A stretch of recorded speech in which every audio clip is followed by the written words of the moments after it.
Welcome to Goobertown Hobbies. My name is Brent. I've got a question for you. How long do you spend painting a mini? How long should you spend painting a mini? Like a lot of things in life, mini painting has this trade-off of quantity versus quality. And in this video, I want to talk about what that trade-off actually is, both in terms of the paint jobs that you wind up with and the actual experience of sitting there painting minis. So, in front of me here, I have an experiment. I painted one mini per night for 13 nights. This is faster than my normal pace, and it ended up being this very revealing experience, and I think it really gets to the heart of this question of how long should you spend painting a mini? I think that we all fall into our own painting rhythms. Some people are ready to call a model done after an hour and move on to the next one. Other folks spend days or even months on a figure. Typically, I might paint about one model per week over the course of maybe 2 or 3 evenings. On a night when I actually sit down to paint, I normally put in a couple of hours before I get tired or distracted and wander off to do something else. So one model per night is a rapid pace for me. This isn't meant as a speed paint challenge or anything like that. I'm really just trying to put myself outside of my normal routine and seeing how I feel about trading in some quality for a bit of quantity. This video is meant to be a meditation about finding the sweet spot for each of us. Some people are naturally faster painters than others, and there are plenty of tips and tricks out there to try to paint faster. Completely aside from those considerations, we all make choices about how to use our hobby time. Let's say that I set aside 10 hours per week for painting minis. In that time, I could slap down a paint job on 10 figures. Or I could really take my time with one model, or anywhere in between. All of those hypothetical Brents are getting hobby done, but they're each getting a different experience, and their display cases look different. How long does it really take to get minis that we like? What is it about the painting process that gives us those feelings of accomplishment? Do we learn and progress faster if we're cranking out models, or if we focus on a single model for weeks at a time? This was the sort of stuff that I was thinking about as I painted these battle mages. 13 minis on 13 different nights, 13 color schemes plucked from my mind, and 13 paint jobs wrought by my hands. Everyone approaches a fresh mini a bit differently. By painting a whole bunch of characters right in a row, we can learn a lot about our own habits. It's actually quite revealing, a bit of a self-assessment. For this set of characters, I primed them in black and then lit them up with a zenithal of white ink from the airbrush. Then, I took them up to my painting desk for the brushwork. For me, a pattern quickly emerged on these evenings. It would take me maybe 90 minutes or 2 hours to get a base coat that I was happy with. Multiple layers in some places, maybe changing a color here or there. Then I'd pop up to stretch my legs real quick until the model was dry enough for a wash or two. Once the washes were on, I'd have a longer break and a snack while those dried. After the washes dried, it'd be time to drop in some highlights and maybe a few extra details. I'd spend maybe 1 hour on this phase before I'd be tired of painting for the night and ready to declare victory. The next morning, with fresh eyes, I'd be able to identify plenty of room for improvement, and I'd have some ideas about what the next steps could be. But it's a new day, so that means a new mini. There's a real feeling of accomplishment that comes with putting another mini into the done pile. That feeling of achievement is magnified when I'm really proud of the quality of a paint job, but there's definitely something to be said for quantity too. From a few feet back, this set of minis looks pretty cool. They all generally enhance the appearance of my shelf, and I'd be happy to use any of them in a game. So what's the correct level of time and effort to put into a mini? Of course, part of the answer depends on what you're planning on using that mini for. Painting competition? Gift? Perhaps you're using them in a game. Are they a big character that'll get used a lot, or are they just part of a crowd? All of these things affect the quality of paint job that we're inclined to give to a mini. By now, some of you will have recognized these figures as the Battle Mage set that I helped design with Titanforge. Since I was involved in the creation of these figures, I really wanted to take a crack at painting each of them. I didn't want them to linger unpainted for too long. This was a set where I was willing to trade a bit of quality for speed. I wanted to be among the first folks to ever paint these figures. My immediate use for these minis is to sit on my shelf together. I want to get a coat of paint on each of these, sit back, and admire the set. That seems like a perfectly reasonable goal. Once I have the full set painted, I could always come back later and really make a few of these minis shine. These are 3D printed minis, so someday when the mood strikes, I could print off a fresh copy, take my time, and make that genie extra magical. These minis were all printed in my basement. Thanks again to Elegoo for supplying the printer used for all these minis. Once you have a printer, the marginal cost of each mini is really low, so this is a guilt-free set for me to paint up quick. If I decide that one of these minis really deserves better, or would look great in another color, well, it's easy for me to print out a handful of extras and get back at it. The final reason that I chose to use this set for the quantity versus quality meditation is because it's a really diverse group of minis. They aren't all Space Marine clones or anything like that. They're all unique characters. That means each night I'm really working with a fresh mini. New faces and new textures, new challenges and new opportunities. I've been really liking these monthly STL subscription services that keep me stocked with a library of minis to print and paint. The STL files take up no physical storage space. When I need a new painting project, it's just a matter of pouring a bit of resin into my printer and waiting a few hours until the new figures are ready. The variety of minis at our fingertips keeps growing and growing. When we find a model we like, we can print out as many copies as we want. Alright, I think I've explained my reasons to emphasize quantity over quality for this project, at least compared to my usual standard. Now there's the obvious trade-off of putting a bunch of decent paint jobs on the shelf versus putting a couple of really nice paint jobs on the shelf. The frequency and size of the dopamine rewards from finishing models are real considerations here. Your ability to play tabletop games fully painted or to be an Instagram hero are impacted by where you fall on that quantity versus quality spectrum. That said, what ended up being more interesting to me wasn't the experience after painting, but the experience during painting. Someone who spends 50 hours painting a model for a competition is spending a ton of that time achieving perfect color blends and establishing moods with very deliberate lighting.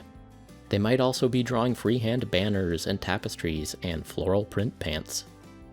On the other hand, someone like me who spends one evening painting a mini is probably spending a lot of that time base coating and washing.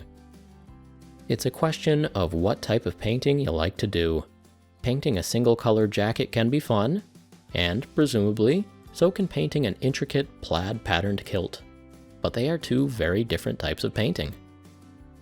For these single serving models, my enjoyment came from getting nice smooth base coats and fun color combinations. Because I chose to truncate these paint jobs, I didn't get the chance to do some of the stuff that I otherwise would have dove right into. For example, some of these wizards have potions on their belts. I'd love to practice drawing a meniscus and maybe some bubbles on those potions to make them look more real and more magical. But alas, some corners must be cut for the sake of quantity. I sacrificed the opportunity to paint some spectacular potions, but I gave myself the opportunity to paint a fresh new model instead. Whenever you start a new mini, there are some choices you need to make. Indeed, there are some choices you get to make. Speaking for myself, I absolutely love picking colors. Hair, skin, clothes, armor. There's no time to dawdle here. Let's make those quick choices and see what happens. Some experiments will work and some will fail. Some color combos will seem like they're headed for failure, but then you'll get a spark of inspiration, you'll change up the hue of one material, and everything will fall into place. This is a good opportunity to try new colors or work some old favorites back into the rotation. Vallejo Buff, that classic yellowy tan color, is a great base coat for bright blonde hair. Good to know. I hadn't used liquid silver for a while, and wow, is it bright. Still, it goes on smooth, and this mage is a fancy man who would absolutely wear some shiny silver armor. More importantly than either of those, I found a new favorite color. What's your new favorite color, Brent? It's purple. A pet peeve of mine in the Army Painter line of paints is orc blood. It's one of the prettiest hues in that range, but the coverage is super disappointing. Vallejo Purple is an awesome hue, and its coverage is amazing. In a world where model paints have names like Orc Blood, I also really love the cojones of this name, Purple. Buckle up, goobers, the future is full of purple. So I'm just cranking along here, painting a new model every night, and using that as a license to try new things. The high quantity of these single-serving paint jobs can make them feel a bit disposable, and I mean that in a good way. The price of failure has never been lower. You might as well experiment. New colors, new combinations. Go really light or really dark. What's the worst that could happen if you douse the whole model in a black wash, or if you went nuts with a dry brush highlight? On the Dark Elf Sorceress, I kept messing up her face, and the layers of paint glommed up the details. I had a crazy idea though. Maybe I could brush on a little bit of LA's Totally Awesome to try to strip paint from a targeted area on the Mini. Let's give it a shot. What's the worst that could happen? And it actually worked. A little bit of this degreaser cleaner, a few brush strokes, and the tip of my hobby knife to finagle stubborn paint out of the creases, and I got back to bare resin. I was able to strip the paint off of her face without damaging the surrounding paint job too much. The fine details of that evil face were back in all their glory. Not that my next attempt at painting her face was great, but still, you learn something new every day. You can strip part of a model without stripping the whole model. Good to know. Speaking of faces, on the Apprentice Mage, I drew one eye that I'm pretty happy with, and then I failed on his other eye multiple times in a row. Ordinarily, I'd set him down and I'd come back to him fresh in the morning to try to get those eyes looking right. Instead, this time, I gave him a traumatic head injury. Now normally, splashing blood effect on a model would be a high stakes choice. Not today though. I only spent a few hours painting this model, and I'm not overly attached. Let's chuck some blood on him and see what happens. I tried to dab the blood around his face and his offhand like he'd been injured and bleeding and grabbing his wound. It worked way better than I expected. I think he looks so determined this way. Nothing is gonna make him back down, fighting on and protecting his master's books despite that horrible injury. I put some blood on his sword too. This brave little guy gives as good as he gets. Starting a fresh Mini every night means that you're making a lot of these big choices that can dramatically affect the look of the Mini that you're painting. Brown skin, purple hair, red pants, no pupils, orange fire. Choose, choose, choose, choose. Rapid decisions and rapid feedback. This can be an exciting way to paint. At the same time, there was also some monotony to the rhythm of these painting sessions. The first half of the evening was spent putting down a base coat and a wash. Then I had a little snack. Then a bit of highlighting and details before declaring victory and putting the model on the shelf. Repeat the same basic pattern the next night. That rhythm started to feel repetitive to me pretty quick. The good news is that I used this as more motivation to experiment. To break the monotony of base coating, to increase my speed a bit, and to work on some new skills, I started playing around with wet blending. Throw some purple in the genie's armpit, some blue on the top of his arms, and try to blend it together. I'm trying, Sam Lenz. I'm trying. We all have our favorite tricks and techniques, and deep down, we know that it would be useful to break away from those and broaden our horizons a bit. When I switched from painting 1 Mini a week to painting 5 Minis a week, it became much more obvious which of my go-to techniques were crutches for me. Oh wow, do I really do this on every model? Maybe let's try something new this time. By the time I got to the final models in this set, I was so tired of my usual base coating that I took them downstairs and started them off with a bit of airbrushing. This high quantity painting really hits you over the head when your style is repetitive, and it gives you permission to try some new stuff with really low stakes. I think that some of these minis look great after a single evening. Sure, there's room for improvement, and I can see where to go back and put some more time in, but I'm legitimately proud of some of these. Others look decent, but I'm not quite sure what to do with them next. As for the tiger, well, they can't all be winners.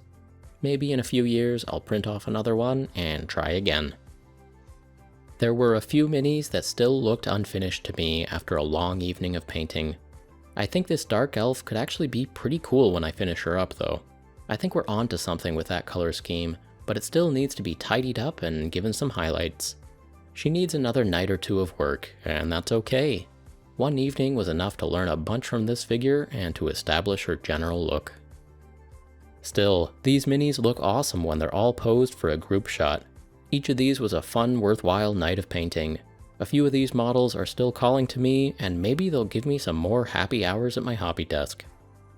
I really enjoyed this experiment. In future videos, I'm going to go in the opposite direction and spend more time than normal on a single model. I'm expecting that this will give me a different experience and encourage me to work on a different skill set. Over the past few years, I've fallen into a place on that quantity versus quality trade-off that feels comfortable to me. I tend to spend 2 or 3 evenings on a single mini. That's certainly one way to do it, but there are advantages to moving that slider in either direction. I don't know how fast each of you typically paint your minis, but I'd encourage you to really give it some thought. Experiment with spending a little more time on each model. Then, try spending a little less time on each model.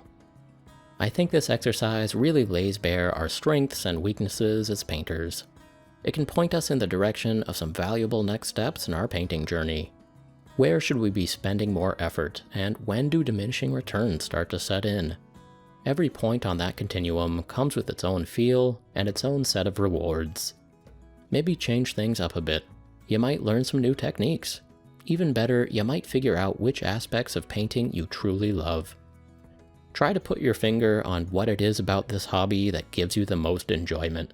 Tailor your style and your pace until you find a balance that's just right for you. Paint bravely. Well, friends, that's gonna do it for today. I'm so happy that you chose to join me. Thank you so much for watching.